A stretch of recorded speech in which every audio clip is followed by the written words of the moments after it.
Gapon si Dr. Ho ng OH.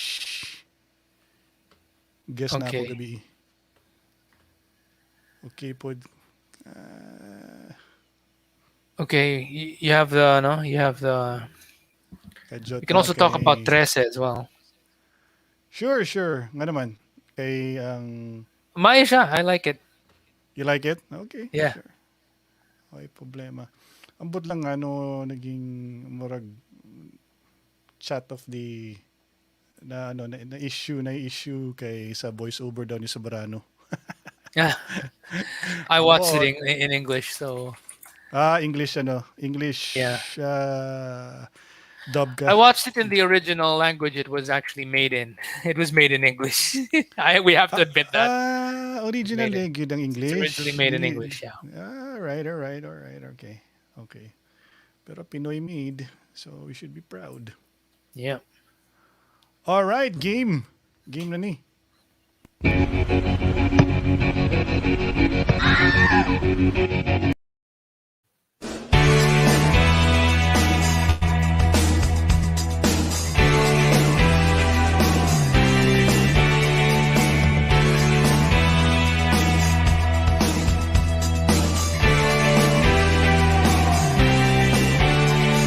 Good evening, ladies and gentlemen.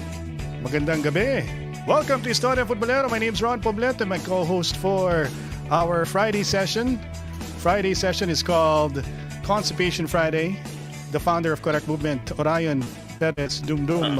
And I want to make it clear why it's called Constipation Friday, because we're talking about the Constitution, the 1987 Constitution, which causes constipation, and because it's so freaking lousy, it needs to be changed. Should have been changed long ago. Causes a lot of stress for a lot of people, including yours truly and, of course, Orion. Okay, every Friday, this is where we vent our frustration about the 1987 Constitution. Although, Yeah. good news, Orion, of course, has been given the honor of being acknowledged by one of the congressmen who is pushing for the amendments, economic amendments of the 1987 Constitution, si Congressman Garbin. So, Orion, congrats na nakita ko Thanks. yung letter from Congressman Garbin. Thank you, Yes, Orion. thank you. Thank you also, Congressman Representative Garbin, for giving me the opportunity to help out. Basically, I had a team, so it was a team effort. So marami a lot of us people from Correct were ourselves actually, we were how do you say this? We were giving them a lot of information. So we would basically we would listen to the arguments of the bad guys, so the Makabayad bloc, all these idiots na anti-reform, and we would immediately, real time, give the committee members the rebuttals. So basically, this is how you can counteract that. That one, call that out as a straw man argument. Call that out as fake news, or call that out mga ganyan. Kasi ito ang katotohanan. So they will say this, but it's not true. Ganon. So then we'd give them a counter example, and then we also pass them on a lot of academic white papers that prove our point that if you have more foreign direct investors, then you end up having more opportunities, more companies coming in, more jobs being created. Di agad ko na believe sa imo, Orion, kay, because of your sheer determination, people from Congress, the ones who have been the main actors in Congress, allowed you to impart your wisdom on the matter.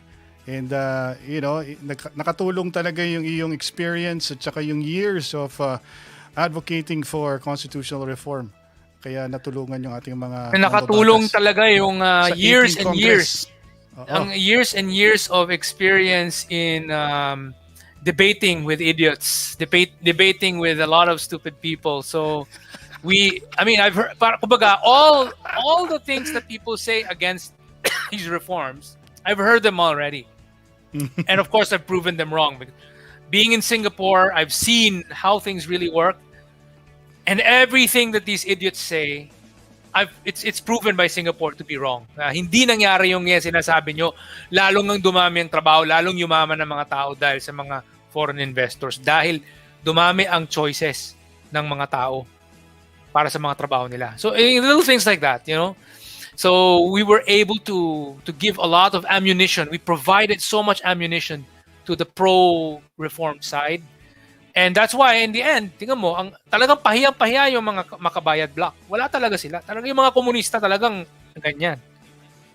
Alam mo, Arayan, mas sana, hindi sana ganun kalala yung ating problema ngayon. Kung if the people, especially the ones who are making the decisions for us in government, practiced following, being disciplined enough to follow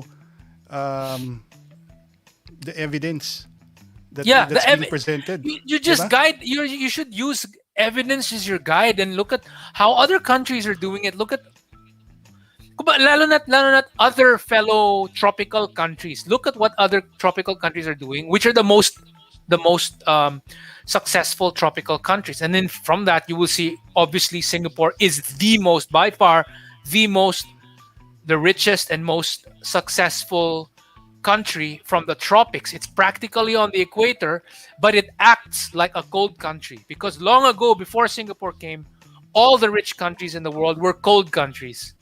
When Singapore came on the scene, it became the first tropical country to become a really totally rich first world country, and in fact even reached the point where it beat several cold countries at being the best.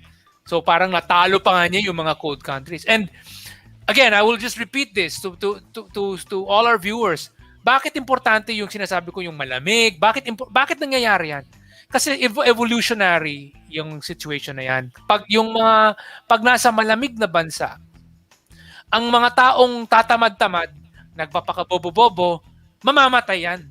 Kasi kung mali-mali yung desisyon nyo, hindi kayo nakapag-ipon ng pagkain, mali-mali yung mga actions nyo, kumontre yung pagkain ninyo. Wala kayong matitirhan na maganda kasi wala kayong pera panggawa ng bahay. At pagdating ng winter, dahil wala kayong natitirhan na matino, wala kayong pagkain, patay kayo, dedo kayo. Pag nasa tropical country kayo, pag naubusan kayo ng pagkain, pwede lang naman kayong pumitas ng mga prutas-prutas kahit saan. Meron naman kayong makikita mga ibon dyan. O yan, tiradurin nyo. Kakainin nyo yan. O kung ano pa dyang mga hayop, pwede nyo kainin. Sa cold country, kapag winter, wala kang makikita mga hayop kasi nag-hibernate sila. At ikaw mismo, kung wala kang suot na fur coat, na wala kang damit na pampainit sa'yo, patay ka, mamamatay ka talaga kasi winter sobrang lamig. So wala ka nang ipon na pera, yung mga resources mo, wala kang natitirhan, wala kang damit, patay ka talaga. Mm-hmm. So that's why historically talaga it's usually yung mga nagiging first world countries for the longest time were cold countries. Pero dumating ang Singapore at naging sila yung kaiisang hot country, tropical country, in fact practically on the equator, na naging halos katumbas niya sa mga performance indices yung mga top performing countries, especially yung mga nasa Scandinavian countries, yung mga Denmark na ganyan. Kunyari, least corrupt countries in the world, katapat niya yung Denmark din sa number 2 or number 1, mga ganon, yung tipong wala silang, least corrupt sila, ganon. In so many things, mga education, ganyan, nandun sila sa top. Normally, the countries that don't do very well are usually mga nasa mainit na lugar eh. Usually, diba? The poorest countries in the world are usually tropical. It's a good thing that you presented Singapore as an example. Kasi like what we said earlier in our program, dapat evidence-based nga kasi kagaya ngayon sa panahon ng pandemic, 'di ba? Maraming mga tao na parating nagpapakalat ng mga balita or mga information na hindi naman accurate. Binibase nila sa mga hearsay at kinokontra pa nila yung mga kumbaga mga pinag-aralan ng mga eksperto sa field. Ako. So ganoon rin na nangyayari sa atin sa lalong-lalo na pag pinapag-usapan yung konstitusyon or yung pagbago ng konstitusyon or pag-amenda ng konstitusyon, pagtanggal ng economic provisions. Ang napansin ko rayon, apart from Singapore being the kumbaga, yan yung ating pwede natin gawing ehemplo as best practice, no? Para sundan.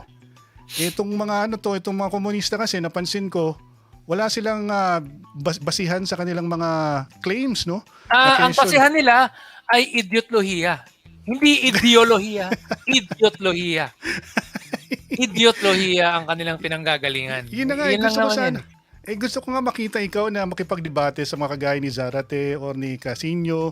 Tapos tanungin mo sa kanila, saan ba nanggagaling itong inyong itong information ninyo, itong pinagbabasihan ng inyong mga polisiya na ayaw ninyong palitan itong mga economic provisions na halata naman at parati nilang pinipilit na kasi daw pandemya, lahat daw ay nagiging mas inert yung mga economies, ayaw nilang mas nagko-concentrate sila sa local economy than actually opening it up to other countries, which is kinda stupid and intuitive, because more than ever, since we are losing jobs because of the pandemic, you want more investment to come into the exactly. Diba? And if we're going to go with the evidence, we can see that this is exactly what Indonesia and Vietnam did.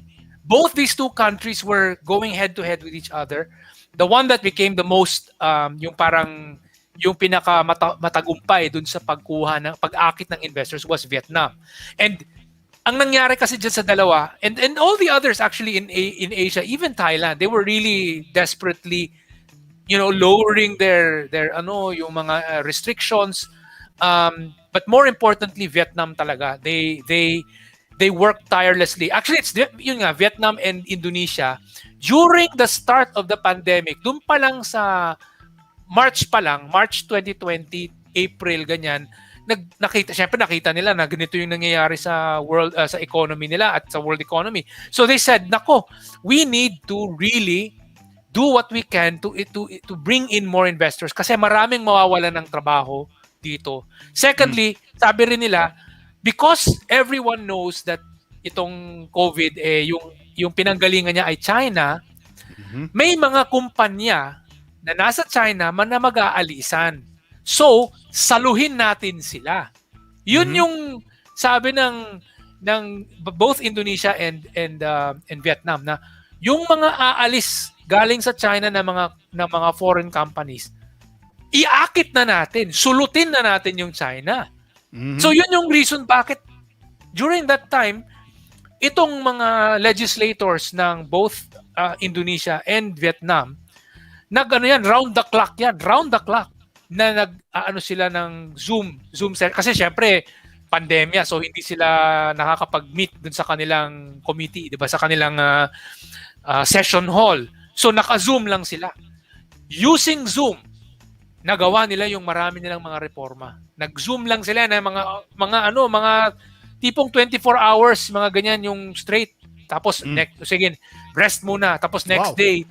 Ganun, sila, mga marathon yung ginagawa nila. And because of that marathon of legislation fixing yung mga problems nila, they were able to finally come up with ways to really attract a lot of foreign direct investors. Kaya nagdagsaan sila. So Indonesia got a lot, Vietnam got so much na natalo tayo sa Pilipinas. Ang Pilipinas ay natalo ng Vietnam in terms of GDP per capita. Kasi mabagal tayo sa ang bagal natin. Tapos yung iba diyan dilawan na politiko, sasabihin, why don't sina Drilon at saka why don't we get the companies that are leaving China to come to the Philippines? How can you do that? May 60-40 ka eh. Hindi mo tinatanggal ayaw niyong tanggalin yung mga 60-40 sa Constitution eh. So, I mean, the Philippines is not the only country in the world. So any company, when they want to think of going to Southeast Asia, They will not look at only one country. Philippines gusto ko dyan kasi magaling mag-English. They are forced by their headquarters to look at 3 or 4 countries and they compare. Okay, maghanap tayo ng ano. Gusto namin sa Pilipinas kasi magaling sila mag-English. Okay, but before we can do that, we have to compare. Which is what when a company is going to buy equipment, they do what they call a tender, diba? I mean, especially government companies, they do what they call a tender, right? They will ask these different contractors, these different companies, provide us with your bids, and then we will look at which one has the best features, but also a good price. So meaning, alin dun yung hindi masyadong mahal, pero maganda yung ano. So they will do a kind of comparison. In the case of the Philippines, natatalo tayo lagi kasi when all these foreign investors compare the Philippines compared with Vietnam, compared with Malaysia, compared with Indonesia, etc., tayo lang ang kaiisang bansa na may mga 60-40 sa ating konstitusyon. Sila wala. So, immediately na-eliminate na tayo. 'Di ba? Kung ano pa 'yon, kung Amazing Race pa 'yon, or ano pa yung ibang mga reality show na yan, eliminated ka na agad dahil meron kang mali na parang, ayan, tanggal na yan sa listahan. Tapos next round, yung iba natatanggal. Yung naiiwan, kung sino yung bansang pinakabukas. Yun yung naiiwan. Pero tingnan natin yung evidence nga, Orion, para lang explain sa ating mga viewers, no? Ano bang ebidensya na itong mga pinapaglaban ng mga komunista ay hindi talaga uubra sa Pilipinas?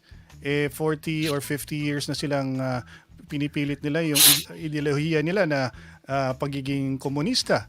When, well, first sign na hindi na nagwo-work are the major countries who used to be socialist communist countries like the Soviet Union and China have changed their form of government. Tinweak nila yung kanilang mga, and they're most especially their I would say the more important one is they first changed their economic system. So China, for example, they did not really make major changes to their political system, but they changed their economic system.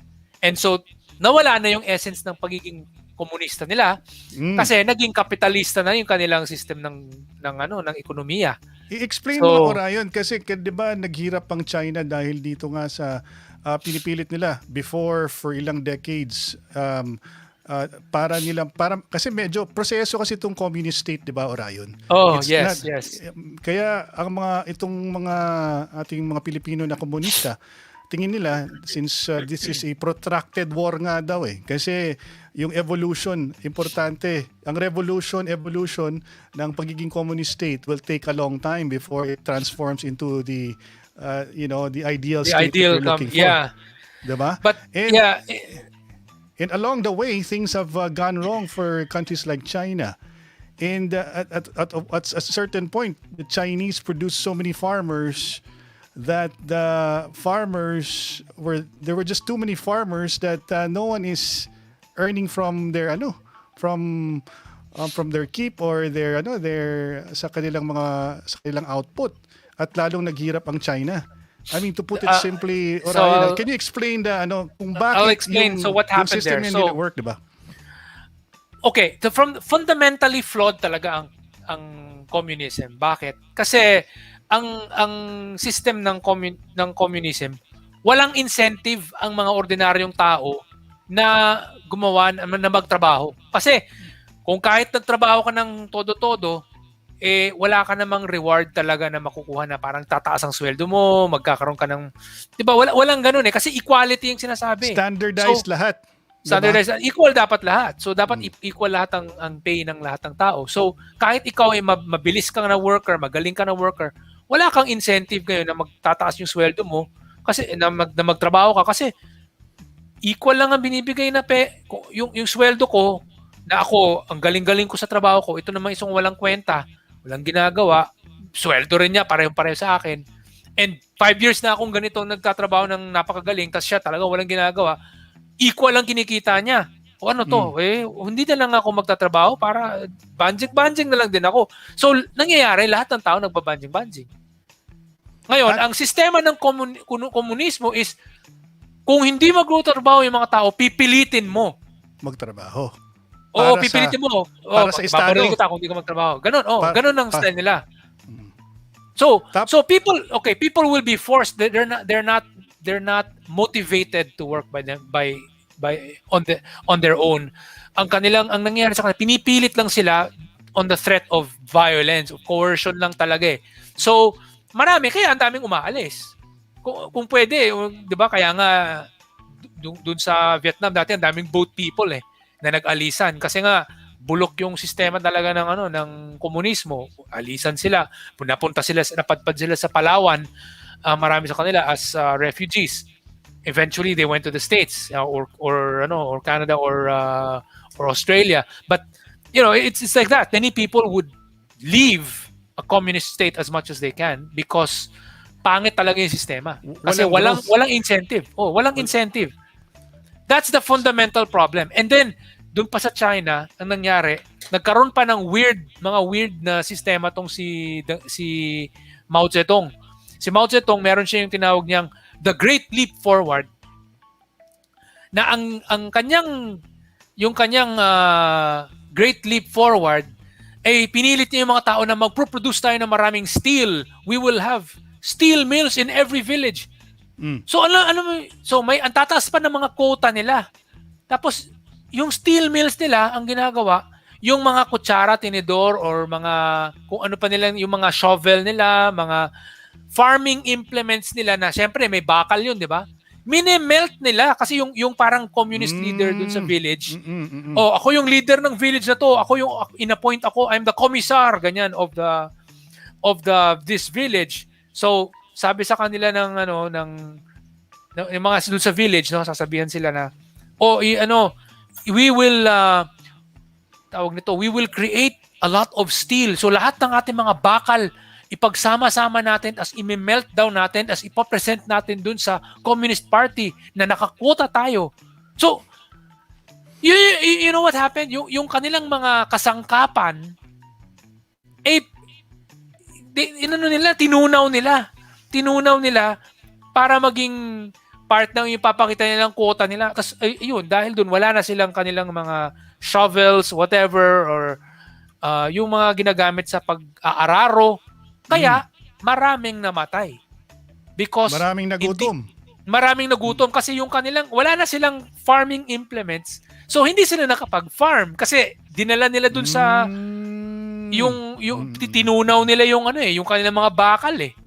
So, it was so stupid. And right now, starting in the 1990s, because of Deng Xiaoping. Deng Xiaoping, he really changed everything in China. He got so fed up. Sabihin mo din, i-explain mo din sa kanila kasi itong mga komunista natin, ang kitang-kita mo na yung pag-iisip nila. Ayaw nilang buksan yung ekonomiya sa mga banyaga eh. Gusto nila parang tayo daw ang mag-produce, tayo ang gumawa ng sarili nating steel industry, tayo daw yung, kumbaga, from the inside daw ang dapat yung growth, hindi daw dapat nanggaling sa labas. And those idiots don't even know anything about communist history. They don't even know anything about communism in the countries that originally had communism. They don't know anything. They are so fucking stupid. That's the Pinoy communist. Bobo talaga. So, they don't know. The fucking idiot Pinoy communists of the CPP, NPA, Anakbayad, LFS, NUSP, Makabayad Bloc, whatever. They don't know fucking shit about they know nothing about the history of communist countries. They don't know, for example, that Soviet Russia, under the Bolsheviks, they experienced a problem in the initial stages of their having become the leaders of Russia. They experienced economic problems, and immediately Lenin said, "You know what? I-relax muna natin tong communism natin. Let's allow capitalism. Let's have a new economic policies." So this new this not to be confused with the Malaysian new economic policy. This is the Soviet, Russian, or Bolshevik new economic policy. What they did was naging bukas sila sa mga investors, sa mga businessmen. They allowed foreign investors because they said, We don't know how to make trucks. We don't know how to make tractors. We don't know how to make hydroelectric plants. But those capitalists, they do. So let's bring them in and let's learn from them. Yun yung ginawa nila. So they allowed American companies to come in. I think it's GE and all these other companies to come in to create their electric plants. And then they had all these other companies, I think Ford or International Harvesters, to come in para turuan silang gumawa ng mga tractor. So they made tractors using, these companies also made money there. They allowed foreign investors to come in, and they accepted it as an important part, because in the theory of communism, before you can become communism, before you can become socialist, you have to first be industrialized, an industrialized capitalist country. You have to go through that first. But what happened in Russia or even in China was that they were too agricultural only. Kumbaga, kulang sila sa industrialization. Kulang sila sa kapitalismo. Kay Marx mismo nagsabi, bago ka maging communist, kailangan mo munang maging capitalist. Yun yung nangyayari. Actually, dapat magkaroon ka ng ganyan. Hindi ka nga hindi ka pa nga nakapag high school, grade school ka pa lang, tapos magka-college ka na. Oh. Di ba meron silang concept of redistribution of wealth?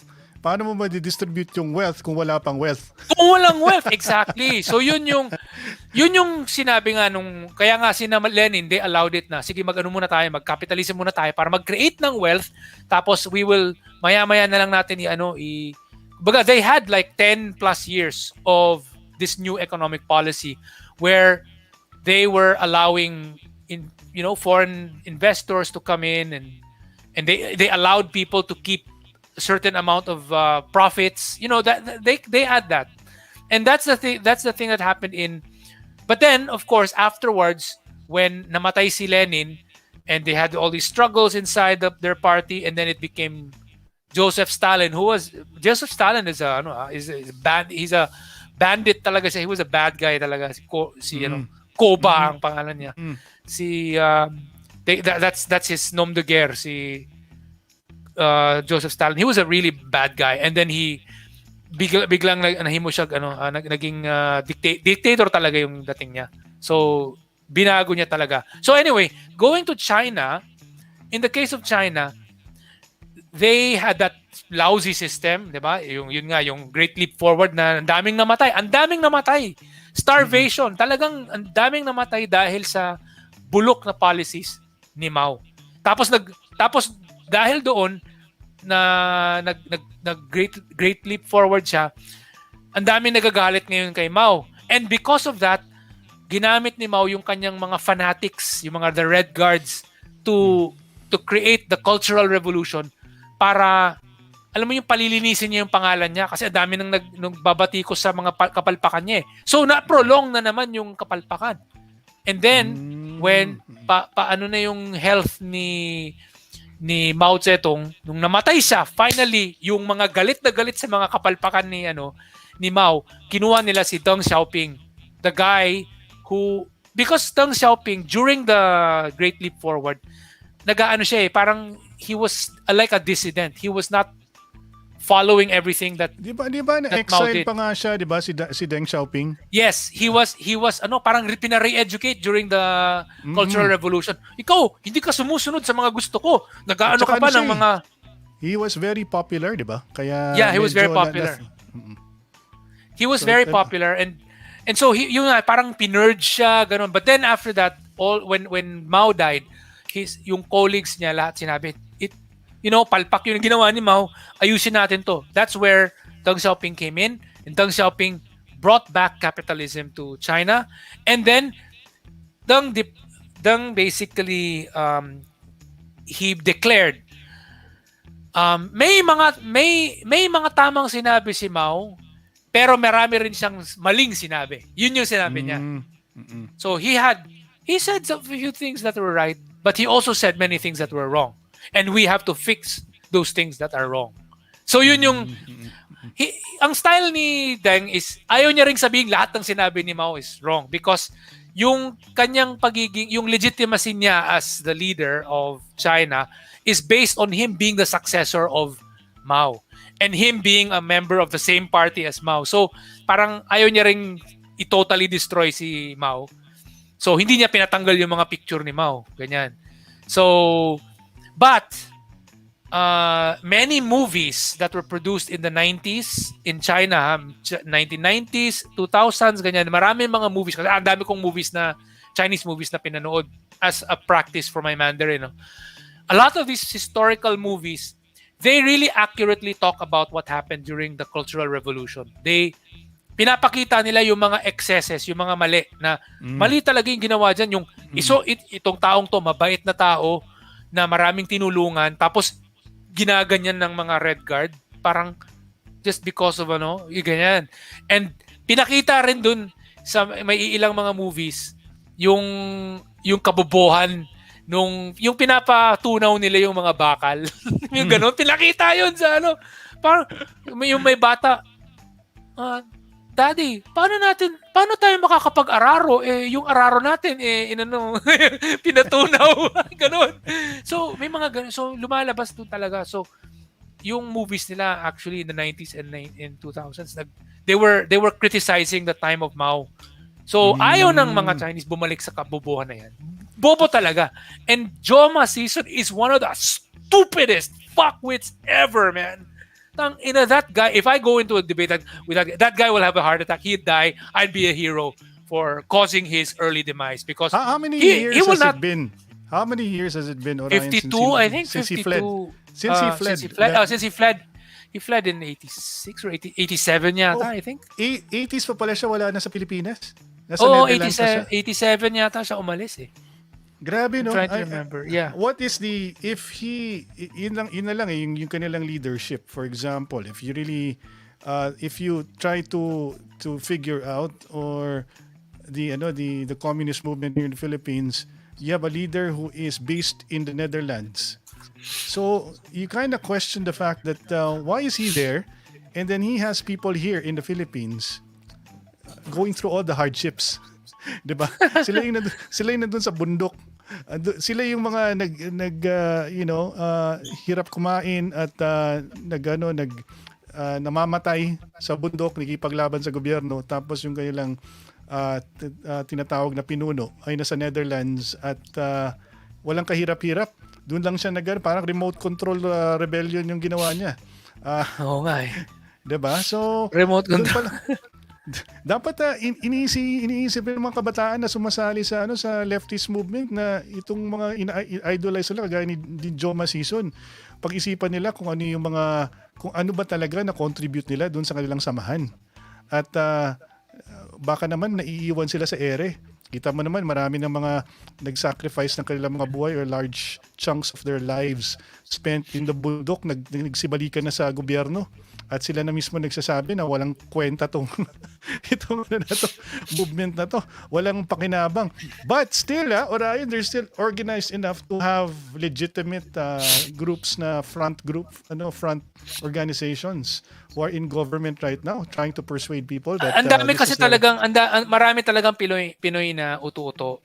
And that's the reason why ang dami nating komunista. Kasi ang unang-una, maraming Pilipino madaling maniwala sa mga pamahiin yung mga superstition. So if it's easy to believe in superstition, it's also easy to believe for these same people na madaling utuin ng mga ganyang kalokohan na maniwala sila sa isang idolihiya na walang kwenta. Naniniwala sila sa mga mga kapre, duwende, mga ganun. Madali. Sa mga, wag kang, kapag basa yung ulo mo, yung buhok mo, wag kang matulog. Kasi, wag kang matulog, baka mabulag ka. Mabulag ka! Ano ba yan? Wag kang, ano pa yung mga ibang kalokohan ng putang ina talaga, mga pamahiin talaga eh. Grabe, no? Talagang, dun mo malalaman talaga na, Orion, na medyo we have a long way to go. I think part of the strategy of these these rebel groups or the CPP and PA is to make sure that the large portion of the masses are ignorant. Kasi kung hindi sila ignorante at hindi sila At pag mahirap sila, madali silang i-convince, no, na tama yung kanilang idolihiya. At, Tapos baryotic na baryotic pa sila. They don't study what goes on in other countries. So hindi nila alam. They don't know anything about what's going on in the world. They don't know na ang China pala at saka Vietnam ay napaka-kapitalista na pala. You know? So I mean, that's what they have in common with the Dilawans, 'di ba? Kaya nagkaroon ng parang unholy alliance na that has been established ever since pa panahon daw ni Ninoy Orayon na itong si Joma Sison, si Ninoy at even na-mention pa yata, may nakita akong article kasama pa dun si Nur Miswari. Itong nung bata pa sila sa UP ay parang meron silang parang I don't know, they sort of like have the same I don't know. Nur Miswari, he was Maoist before. Yeah, he was Maoist before. So he was Maoist before. Yeah. And wala na, outdated na talaga yung kanilang pina-follow na ideology at hindi na siya applicable talaga sa panahon ngayon. At lalong-lalo na, ganito na lang kasimple yan, Orion, kahit sinong tanungin mo, mag-survey sila kaya, no? Tanungin nila yung mga nasa baryo na or dito kahit sa syudad. Pumunta sila dyan sa mga liblib na lugar. Tanungin nila, gusto ba ninyo maging komunista? Marami. Wala talaga. Wala kwenta talaga. Bakit nila pinipilit? Bakit nila pinipilit? Pinipilit pa nila si Presidente Duterte na magkaroon ng coalition government. Bakit magkakaroon ng coalition government? Meron ba silang mandato? Gusto ba ng tao ang kanilang mga prinsipyo? Ito lang nakakatawa talaga. Tingnan nyo kasi nasasaktan na talaga ang feelings, ang mga damdaming iyak naman ng mga komunista. Kaya meron silang mga ginagawang mga group sa Facebook na sinisiraan ako, ina-ad hominem nila ako at saka correct. Pero wala kayo. Sorry na lang kayo mga bobong komunista. Bobo pa rin kayo. At least ako mas mayaman pa rin ako sa inyo, mas matalino pa rin ako sa inyo. May itsura pa ako kumpara sa inyo. Kaya sorry na lang kasi kayong mga komunistang tatanga-tanga, ang idiotlohiya ninyo ng komunismo ay idiotlohiya ng kainggitan. Yun naman talaga ang pinanggalingan ng komunismo Yung kay Marx na yan, inggit yan Inggit sa mga taong mas matalino. Inggit sa mga taong mas nagtatrabaho, mas masipag. Mga taong, basta ganun Kung ano yung meron siya. Ang gusto nila maging fallback is since they can't be better than everyone else, they want everyone else to be equal. Equal tayo lahat. Lahat equal. Ganon lang. Walang lamang. So karamihan sa mga tao na sumasapi dyan, may konting insecurity. May insecurity. Oo. Kita mo sa marami dun sa kanila, medyo pangit, di ba? Pangit, mga medyo... Tapos madalas batikusin yung mga mayayaman. Parating yung sinasabi nila, tingnan mo yung mga mayayaman, kawawa naman tayo. Parating ganun yung Ganun sila. Pero sorry na lang kayong mga stupid communist leftist idiots kayo kasi kahit anong gawin ninyo na paninira sa akin, sorry pa rin. Mas mayaman pa rin ako sa inyo. Ha? Mas may tulong pa ako sa mga ordinaryong Pilipino dahil sa mga reformang ginagawa ko. Kayo, anong ginawa nyo? Anong ginawa ninyo mga putang ng mga komunista kayo? Nagpatay kayo ng football star? Ha? Nagpatay kayo ang dami ninyong pinatay? Yun lang ang ginagawa ninyo mga putang ina kayo, mga komunista kayo. Putang ina ninyo. Yun lang talaga. Putang mga ina ninyo, mga komunista kayo. Ha? Mga inggit lang kayo sa mga tao mga galing putang ina nyo. Maganda na nabanggit mo yun, Orion, kasi gusto ko sana mangyari. Wag nating wag maging parang part of the news cycle lang itong nangyari kay Keith Absalon. Alam mo naman ang Pilipino, madaling makalimot. Nakakalimutan agad. Dapat tandaan natin yung nangyari na yan kasi alam nyo, karumal-dumal, not only karumal-dumal, but madalas mangyari ito dito sa mga lugar sa Pilipinas na hindi natin alam. At marami ng atrocities tong communist movement na paminsan ay nakasanayan na lang ng Pilipino, hindi na natin pinupuna. Pero dumating na natin yung panahon na dapat talagang tapusin na natin yan, Orion, no? Tapusin na talaga. Damputin na lahat, pati yung mga nasa LFS, lahat ng yung mga gumagawa ng mga paninira sa akin. Hanapin yung mga yan, hanapin sila, damputin sila, dalhin sila sa Spratlys.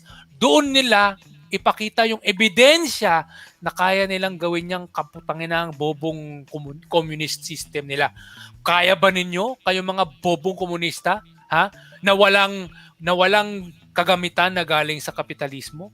Na nandiyan kayo sa isang isla sa Spratlys, bibigyan namin kayo ng pabaon, 2 years worth of pagkain para hindi kayo mamamatay. Pero after 2 years, pag naubos niyo yung pagkain, bahala na kayo. Ganon. Sige, let's see. Kaya ba ninyo? Wala. Hindi nyo kaya. Yan yung mangyayari kayo mga bobong komunista. So, kayo mga stupid communist dyan na naninira sa akin dahil sinusulong ko ang mga reforma. Inggit kayo dahil marami akong nagawang kabutihan para sa mga ordinary Pilipino while being an OFW. At dahil sisira-siraan nyo ako, anong epekto niya sa akin? Wala. Walang nangyayari sa akin. Kayo, pulubi pa rin kayo. Wala pa rin kayong matinong trabaho. Pangit pa rin kayo. Bobo pa rin kayo. Ha?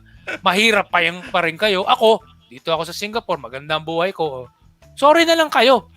Mainggit na lang kayo mga putangin ng komunista. Ha? Tanginan nyo. Yun lang yun. Basta ang itulak natin, Orion, una syempre, yung ating mga reforma na gusto nating isulong, kasama na rin dyan na ako parati kong sinasabi nga sa iba, kung tutularan natin ang Singapore, ang isa nating makukuha sa Singapore ay yung tinatawag na meritocracy. Dapat ang mga tao ay binibigyan ng gantimpala yung mga gumagawa ng magandang trabaho. Yes. Hindi pwede yung pipilitin natin na puro ayuda na lang. Na kailangan hindi pwede ayuda. Lahat bigyan ng bigyan mo ng pagkakataon, bigyan mo ng edukasyon, tapos dapat sila yung magsumikap na para 'di ba, na magkaroon sila ng biyaya. Hindi yung tipong dahil mahirap sila dapat pagbigyan mo na kaagad. Itong komunista ganoon ang iniisip eh. Gusto nila na kunin lahat ng yaman at sila magre-redistribute sa lahat kahit na hindi deserving yung tao na na pagbibigyan nila. Anong mangyayari dyan? Marami tayong pagpuproduce tayo ng mga tamad. Magpuproduce tayo ng mga tao na hindi magsisikap.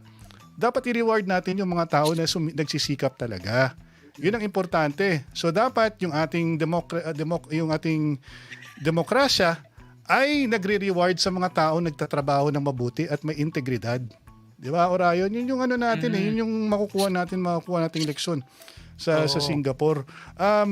At lalong-lalo sa mga reforma na tinutulak mo, Orion, ikaw naka-experience ka na magtrabaho sa ibang bansa. So alam mo talaga na dapat yung ating pananaw ay magbago rin as Filipinos. Sabi ni Mico Del Mindo, ganyan si Pacquiao, gusto lahat ng squatter bigyan ng pabahay. Konsentidor ng tamad, ayuda pa more. ang nga diyan, ang style nga ng Singapore hindi nga nagbibigay ng palibreng bahay eh. Binibigyan ng subsidized housing. Pero kumbaga, subsidized pero basically yung subsidy mo nandun sa yung tinatawag natin long-term mo na loan. It's actually in the form of that long-term loan na very, very low interest, tapos very low cost. I mean, medyo, basta you still have to pay something. So yung government houses dito, magaganda naman eh. Tapos, ganun dapat. Oo, magaganda eh. Dapat may contribution ko pa rin sa society para you'll be deserving of such resources coming from the government. Sobrang limitado na nga resources natin. Tapos hayaan mo lang yung mga tao para na humingi. As bibigyan mo. Tapos wala silang gagawin para to give back to the system. Tingnan mo 'tong sinabi ni Amihan Leonard, sabay benta ng bahay. Nakita mo 'yan. Ayan. So, 'yun ang nangyayari nga. Pag binigyan mo ng mga libreng pabahay ang marami diyan sa mga mahirap, nangyayari sa kanila inaano na lang nila, binebenta na lang nila yung bahay na 'yon. Hindi rin nila nagagamit. Ganun din nangyayari sa mga lupa, 'di ba? Yung mga yung land reform, Orion, yung mga farmers na nabigyan ng lupa, they end up binibenta rin nila, 'di ba? So actually, that's why the rather than giving freebies, create jobs na lang. Find ways to create more jobs. Create jobs, because when the jobs are created, then things will sort itself out. People will now have money to pay rent or to buy their own house. 'Di ba? Parang kumbaga, rather than ayuda, trabaho. So yung trabaho, and then people will have their own self-respect kasi hindi na sila correct. Alam nila na it's their own effort that's allowing them yes to live a good life. Hindi yung ano lang yan, pasang-awa ka lang kasi binibigyan ka ng ayuda. Hindi eh. Yun yung pinupush nga ni Presidente Duterte to Yun, di ba? raise kumbaga yung integridad ng Filipino worker. The only way to do that is to create opportunities for Filipinos to thrive. So, one of the things that you need to do is to create jobs. How do you create jobs if your economy is so small and it doesn't provide enough jobs for most of the Filipinos who want to work? Exactly. So, bakit mo i-deny yung pagpasok ng foreign investment at kung ano pinagsasabi mo sa Kongreso, itong mga makabayan bloc bara ng kontra sa mga reformang ito, na alam naman ang punot dulo ng lahat na to ay mabigyan ng trabaho ang Pilipino. Bakit nila kinokontra yun? Oo, diba? bakit nila kinokontra? Kasi may idiotlohiya nga silang sinusunod. Di ba? There are other people na sinasabi naman, kasi they're coming from a right-wing nationalist perspective. Pare-pareho lang sila mag-isip, protectionist. Sabi nila, dapat na lang ang lahat ng mga Pilipino ay maging negosyante. This is the problem. Bago maging negosyante ang tao, marami dyan sa US, bago sila naging negosyante, ay naging empleyado muna sila ng ibang tao. Si Lucio Tan nga, bago naging businessman. Chemist yan na nag-work sa isang cornstarch factory dati. Chemical researcher, chemical engineering siya. So, si Lucio Tan was, kumbaga, empleyado ng ibang tao dati. Dahil sa kanyang talino, marami siyang alam paano gawin to. Yan. So, he could now become his own boss. But in many cases, talaga, the people who became founders of different businesses in the US or anywhere else, before they became businessmen, they were employees somewhere else. Bihira lang yung mga tipong straight out of college or straight out of na hindi nagtrabaho tapos nag-business na agad. That's usually very rare. Very rare.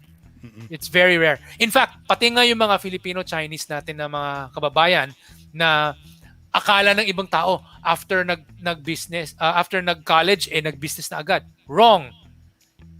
Nung college sila, nung high school pa lang sila, nung college sila, nagtatrabaho sila sa kanilang mga family business. So, nagkakaroon na rin sila ng work experience. Work experience. During the time na, alala ko dati, kasi galing ako Chinese school. So, yung minsan meron kami mga project, kasama ko yung iba kong kaklase. So, pupunta ako sa bahay nila, doon kami yung tatrabawin namin yung project. Pagdating ko sa bahay nila, yung kaklase ko na Phil Chai, nandun, may shop sila sa baba, hardware shop. Nagkakahero. Siya yung kahero doon sa shop. High school yun, ha? I mean, you know what I'm saying? Parang, yun yung nangyayari na, sinasanay na sila na maging part ng business. So kahit sabihin natin hindi sila nag-work talaga or sometimes yun yung source ng kanilang allowance is that they are made to do work inside their company. Even John Gokongwei did that with his kids. Na yung kanya mga anak, summer job dun sa loob ng na yung sige anak, ikaw maglalagay dun sa yung mga label na ito, yung mga delatang ito lagay diyan sa sa shelves. Yung mga parang they were all taught to work, to understand how work works, how business works. Before they even became businessmen, they were already seeing how business works. Kaya sometimes after college, nakapag-business na sila kasi meron na silang work experience. Ito Ryan, itong mga pinagsasabi mo, wala yan sa kaisipan ng mga komunista. Wala silang alam about business. Communists are fucking lousy when it comes to economics.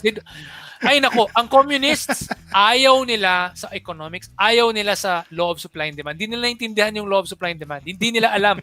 Para sa kanila, naiisip nila, bakit kailangan tumaas yung presyo kapag kakaunti lang yung isang bagay? Ganyan, hindi nila nagigets. Hindi nila naintindihan. Ano yung konsepto ng presyo? Ang presyo ay, that represents effort. So kapag mataas ang presyo, it means more effort for you to obtain that good. 'Di ba? So kahit doon sa savannah o sa mga gubat, yung mga animals, yung mga tigre, yung mga leon, meron pa ring law of supply and demand doon sa animal kingdom. So, yung mga leon, 'di ba? Nag-hunt sila ng kanilang pagkain, yung mga wildebeest, ganyan. Kapag kakaunti lang ang mga wildebeest, pag sobrang konti ng wildebeest, hirap sila na kumain. So para kung walang wildebeest sa area, edi rare siya, kailangan nilang tumakbo sa malayong lugar para maghanap ng wildebeest. It will take them days before they can have their meal. So, di ba parang kumbaga dahil sa sobrang konti ng wildebeest, hindi sila nakakain. So, kailangan nilang magpunta sa malayong lugar, tapos, nandyan na yung mga wildebeest. Ayan, hahabol sila. Ngayon, kung maraming ibang mga leon, tapos kakaunti lang yung mga wildebeest, so kaya there are 20, sabihin natin, nagkaroon ng mga 10 lions, and there are only 5 wildebeest, magkakaroon ng away. So, nagkakaroon ng extra effort. So, nagkokompetensya sila sa isa't isa para ma-obtain nila yung rare resource na yan. Which is the situation of, yun nga yung price. Bakit tumataas yung presyo kapag kakaunti yung isang bagay? 'Di ba? Kasi pinag-aawayan ng mga ng mga tao 'yan. Ako na lang ang bibili niyan, yung pero diba? Ryan, meron ng mga kaliwa na mga organisasyon na pinapag-aralan yan kagaya ng Ibon Foundation. Ibon is a propaganda organization. In Sunny Africa, oh my God, that guy is a fucking idiot. That guy, Sunny Africa knows fucking nothing about economics. My God, nothing. Zero fucking shit, man. Nothing about business. Putang ina. Tapos nagkukuno rin siya. Contrary to, we are actually not against foreign investors. Tangina mo. Alam namin na komunista ka, putang ina mo, gago ka. You know what's funny, Ryan? Itong mga Makabayan Bloc representatives na who were trying to debate the merits of changing the economic provisions of the Constitution. Ang kinuquote pa nila yung Manila Business Club, tapos parang sobrang plastic naman ng mga to. Yung mga ideologically talagang very ironic na yung mga kinuquote nila yung mga business organizations which in terms of principles and ideology talagang salungat sa kanila, pero dahil lang para gusto nilang manalo sa kanilang argumento ay gusto nilang ipalabas na kahit na ang business community ang gagawin nila, iti-twist nila yung mga First of all, some the Makati Business Club, anyway, nag-flip-flop yan. Depende kung sino yung leader nila. Sometimes it's an oligarch who's the leader, and when the leader is an oligarch, then ayaw niya ng mga reforma. But sometimes the leader of the MBC is a business-minded person, so gusto nila ng reforma. So it nag-flip-flop yan. So nagko-quote yung mga Ipot Foundation na idiots na kung alam naman natin lahat ay komunista, kung anything that sounds like, oligarch yan, tapos ayaw niya ng reforma, ayan, sige, kunin ko yan. Diba? Ganyan talaga. Pero bobo talaga. Bobo talaga. Ay, putang ina. Bobo talaga lahat ng mga Makabayad Bloc na yan. Bobo talaga. Walang alam.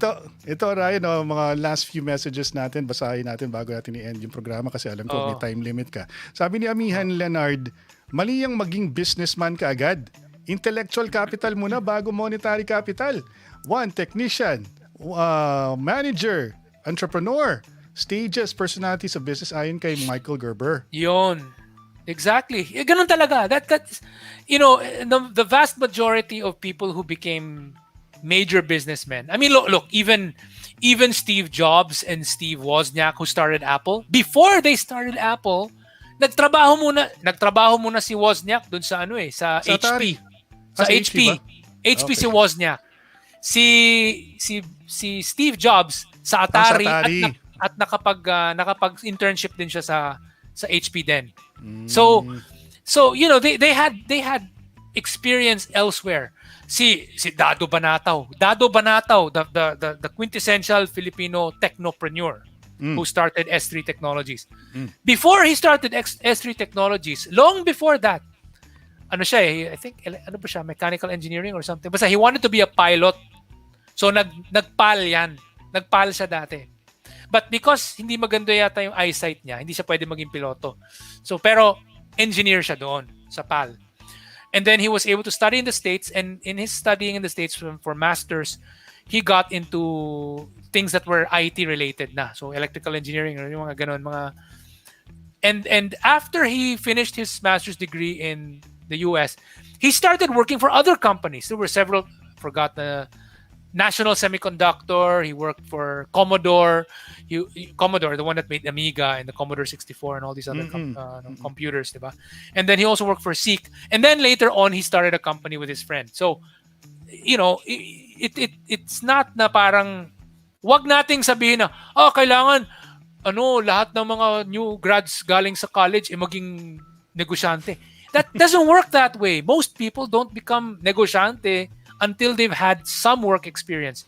In fact, in the Aboitiz and Company, yung company na yan, they tell all their family members, kasi they, of course, many of the people who become board members and all that stuff, mga management eventually are people from within the family. But before they can join the family company, they need to gain some work experience outside first. At least 2 years. So magtatrabaho muna ang members of the Aboitiz family. They have to work they have to work outside first before they can come in. They have to come into the family company knowing something about outside stuff. Na parang may bago kang mabibigay, hindi lang yung natuto ka lang dito sa amin. You have to get some stuff from outside. So, ganun sila. They encourage their family members, before you join the family company, you have to work outside first, outside of the company. In any other company, even a competitor, it's fine. Ganyan. This is yung mga concept na ganyan, Orion, it's beyond the understanding of some of the people who are so attached to the ideology of communism that hindi nila iniisip yung mga words na kagaya ng feasibility of their ideology, whether or not it's applicable in the realities, no? In the reality of our situation as a country and as a people. Sabi nga dito ni Daniel Daitol, I heard Ibon in the House of Representatives, halatang di na nila alam yung meaning behind the variables ng graph and charts. Mali rin yung intindi nila sa correlation. Hindi, wala. Bobo talaga. As in talagang bobo talaga sila. Bobo talaga sila. As in, wala talaga. They just want the Philippines to remain in the Stone Age. They want it to remain primitive. But obviously, we have to stop them. We should not allow this. We should not allow this stupidity that they keep on pushing for. Wala na. All Filipinos must be angry at them. Sabi ni Sean Mendoza, the Ibon Foundation even reject the modernization of jeeps, which would have more environmentally friendly jeeps than the old ones. I think in contention nila dyan, which includes also the people from Piston, is that yung mga nagtutulak daw ng modernization of jeeps, sila lang daw yung kikita doon sa may mga business interest daw yung mga nagtutulak ng mga modern jeeps. Tapos gusto nilang ipilit yung mga dilapidated na mga bulok na jeepney na grabe ang pollution na inaano sa ating mga kalsada. Tapos delikado pa yung mga yung safety ng ating mga pasahero ay questionable. Pag sumakay sa mga jeepney na to, ayaw nilang baguhin yun. Ay nako. Actually, ito kapag dumami ang mga trabaho dahil sa pagdami ng napakaraming mga foreign investors, pwede natin talagang ayusin yung problema ng jeep. Kasi, the jeep, yung mga jeep at saka tricycle, marami dyan actually, they are panakip butas yan sa unemployment. So, dahil may mga taong walang trabaho, hindi sila makahanap ng matinong trabaho, nagiging na lang sila, namamasada na lang sila. 'Di ba? So, yun yung nagiging problema. Kaya hindi natin naaayos yung modernization or yung magkaroon tayo ng mga fleet-based management of walang ganoon kasi marami diyan sa mga jeepney yan. Individual siya yung may-ari or the operator is himself the driver. Many times it's really nothing but a panakip butas for unemployment. Ngayon, pag dumami ang mga matitinong trabaho, many of these people will eventually find work there, Hindi na nila kailangang maging jeepney driver. Mhm. We can have a better form of public transportation. No need for the jeeps anymore. We'll have At saka something better. Hindi yata nila naintindihan talaga yung konsepto na yung public transportation is not really it's a privilege. It's not a right. The state can dictate to its people, or they can choose who can serve as public transport. 'Di ba? Kasi ano yan hindi naman yan pwedeng gawing parang negosyo ng kahit sino-sino. Pinipili rin yung pwedeng makakuha ng prangkisa. At buti nga nagkaroon ng Orion, 'di ba? Nagkaroon ng political will dito sa Metro Manila, ay talagang inimplement nila yung bus system ngayon sa EDSA. Kasi kung hindi, kung sino-sino na lang pwedeng magkaroon ng prangkisa, kaya nga sobrang punong-puno yung EDSA ng mga bus. At ngayon nagkaroon ng konting nagkaroon ng tamang implementation, nagkaroon na ng bus lane. Kung hindi, ang gusto ng mga kaliwa ay syempre, they're pandering to their base. Gusto nilang kunyari pinapaglaban nila yung mga karapatan ng mga driver, pero hindi nila iniisip yung mga pasahero na mas importante. 'Di ba? Kaya nga eh. Na pag tinanong mo sila, paano yung mga yung mga nadidisgrasya, mga driver na kaskasero, tapos hindi pa nga nakasakay yung pasahero, papaandarin na yung jeep. Tapos madadapa sa 'di ba? Walang accountability, kasi pag question nyo sila, ang parating may palusot, sasabihin kasi korap ang gobyerno, kaya dapat protektahan ng mga jeepney driver. Hindi nila dinidisiplina yung kanilang mga constituents. Doon mo malalaman na yung purpose nila ay hindi talaga para sa tao, para sa kanilang mga pangsariling mga interes. So kagaya ng sabi ni Lorenzo Pescador dito, over modernization daw, kasi sabi ng iba, halatang ayaw ng improvements itong mga kaliwa. Dumadami yung mga messages natin dito, Orion. So dapat tapusin na natin yung ating conversation. Tapusin na natin to. Oo. So, I was gonna give a story, no. So regarding to those, yung mga sinasabi ng iba na dapat maging entrepreneur, mga tao, mga OFW na umuwi. May mga ganyan sinasabi. Yes, there are many cases na may mga naging entrepreneur na mga OFW pag uwi nila, pero hindi naman gumana yung business nila kasi pangit yung ekonomiya dun sa kanilang lugar. So I'll give examples. I won't give the names, but these are archetypes that exist in many places. So may mga tao dyan, kunyari, kusinero dati sa Pilipinas, na dahil magaling magluto, nakapagpwesto siya as kusinero dun sa barko. Okay? And magandang barko yon, so marami siyang natutunan dun sa barko na kayong mga kasama niya, mga puti. So natuto siya, at alam mo yung parang yung skill set niya parang chef na siya, di ba? So later on nakalipat siya na naging kusinero o naging parang sous chef sa hotel, ganyan. So yun, eventually nagkaroon siya ng mga courses, naging chef talaga siya. And nakaipon siya ng pera, pwede na siyang mag-retire sa Pilipinas at gusto niyang mag-set up ng business. Set up siya ng business niya sa kanyang probinsya, kung nasaan man siya. Ang kanyang skill set ay dun sa dati siyang di ba, kusinero, chef sa hotel. So yung mga fine dining, mga ganda. So alam niya na yung sistema ng paano ginagawa sa Europe or sa mga western countries, yung fine dining, ganyan. So gumawa siya ng restaurant dun sa kanyang probinsya ng fine dining. Problema, nalugi siya. Bakit? Kasi walang nakaka-afford ng fine dining dun sa kanyang lugar. 'Di ba? So, yun yung point natin. Meron siyang skills, meron siyang gusto niya na may business sense siya, pero yun nga, dahil walang market para sa kanyang kagustuhan, sa gusto niyang ipapalabas, wala ring nangyari kasi yung lugar niya walang business activity, wala nang mga turista pumupunta masyado. Diba? Balik na naman siya. Balik ulit siya as OFW.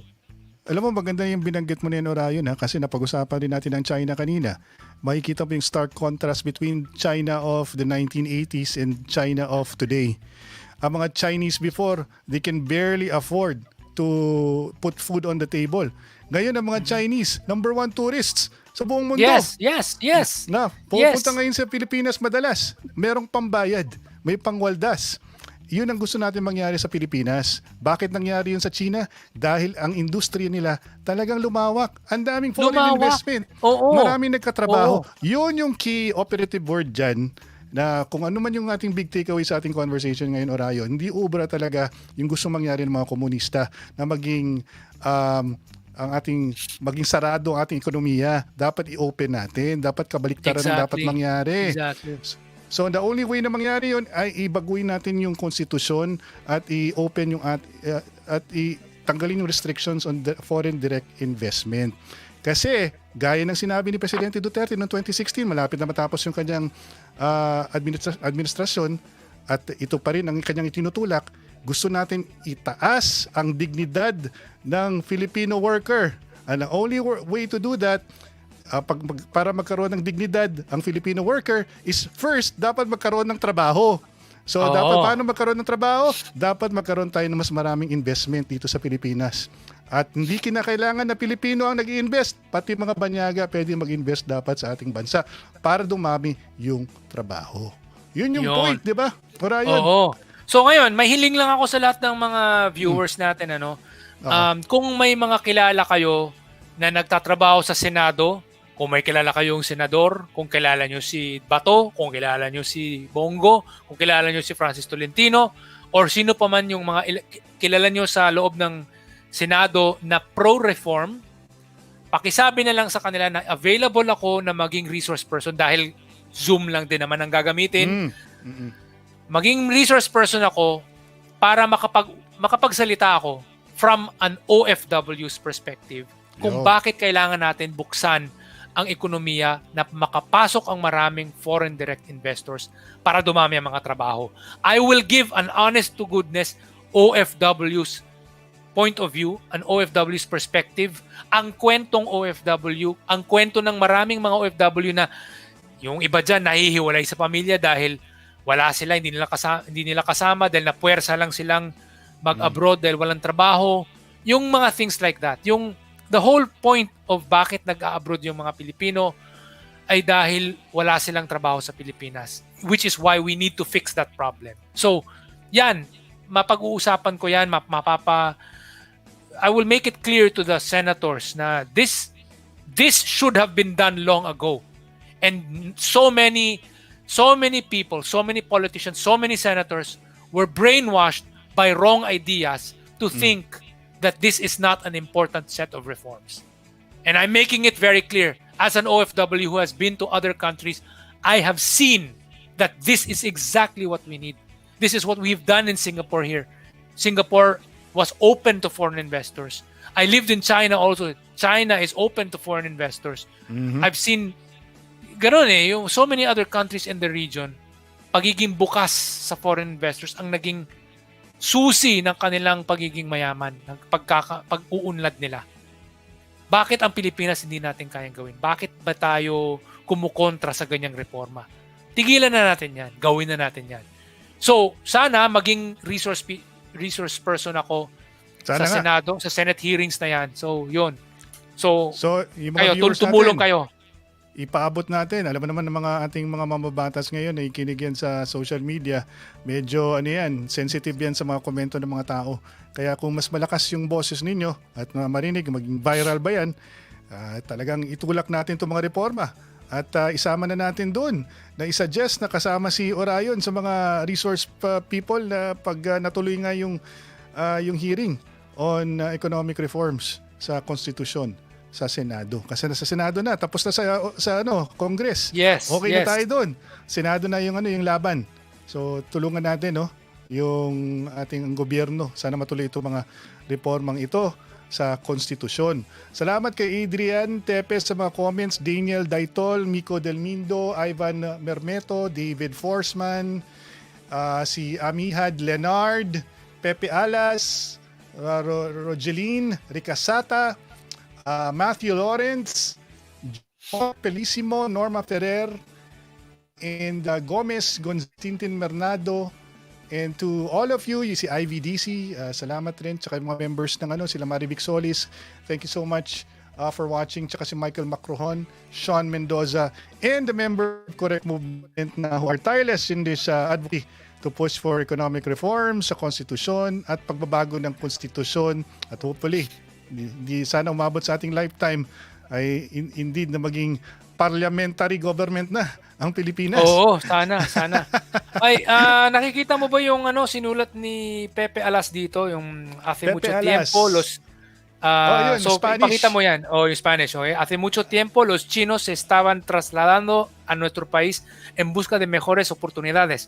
Hoy en día ocurre lo contrario. So, ang sinasabi niya dito, dati ang mga incheck, ang mga Chino ang pumupunta sa bansa natin para maghanap ng mas magandang oportunidad. Yun. Ngayon, baliktad na ang nangyayari. Kabaliktaran na ang nangyayari. So, totoo Ang dami ngayon mga Pilipino pumunta sa China para magtrabaho. 'Di ba? Imbis na sa Pilipinas may pumunta rin para magnegosyo ng mga Chinese. 'Di ba? So, sana ayusin natin. Let's come up with a way to create so many jobs. Kasi ultimately pag ang daming choices, you will have better choices. Kapag ang ideal kapag may mga, let's say there are 12 million unemployed, we need to create 24 million jobs. We need to create twice. Yung aim natin is twice the number of unemployed people. You have to create that. Why? Because if you are the person who is looking for a job, tapos you have two choices for each person, you can always choose the better one. 'Di ba? So ngayon yung kumpanya na dehado na hindi pinili ng mga aplikante, sasabihin nila, shit, baka ayaw nila sa offer natin, mababa. Taasan nga natin yung offer para maka-pirate tayo ng iba. So tataasan din nila, ganun. Diyan so, na magsisimula, magiging competitive yung mga sweldo ng mga Pilipino. Dahil marami na nagko-compete. Tapos marami na kasing trabaho. Exactly. Supply and demand pa rin rayon. Ganun lang yun. Ganun lang. So, yun talagang pagbuti natin yung ating laban na hindi pa tapos. Alam mo, ang Duterte administration has been laying down the foundations for reforms. Maganda nga na ito, sinimulan nila yung infrastructure, golden age of infrastructure because of the build projects. That's laying down the foundation for more investments to come in. And the only hitch there is we need to change our constitution to be more foreign direct investment friendly. So we need your help to push for these reforms, lalong-lalo na sa Senado in the short term. So Ryan, salamat sa iyong pagdalo sa Istoryang Futbolero. As usual, this ends our Constipation Friday, ang ating tuloy na laban against the 1987 Constitution at mga pagbabago na kailangan ating gawin. Salamat sa ating mga viewers. Huwag natin kakalimutan yung mga reminders ng ating gobyerno, lalong-lalo sa panahon ng pandemya. Mask, iwas, hugas, at huwag matakot magpabakuna. The longer it takes for people to get vaccinated, the longer it will take for you to see your friends again and to do what you used to do. At saka para mag-bounce back tayo yung ating ekonomiya to what it was back in 2019, which is we were one of the top economies in Asia. So kailangan natin ibalik sa dating and the only way to do that is to contribute individually, to follow the rules, and be cooperative with the government. So yun, Orion, salamat. I'll see you again next week. Medyo na-extend yung ating program. Dapat 45 minutes lang pero okay lang. Sige. So good night everyone. Maraming salamat. Enjoy your weekend. Bye. All right. Thank you.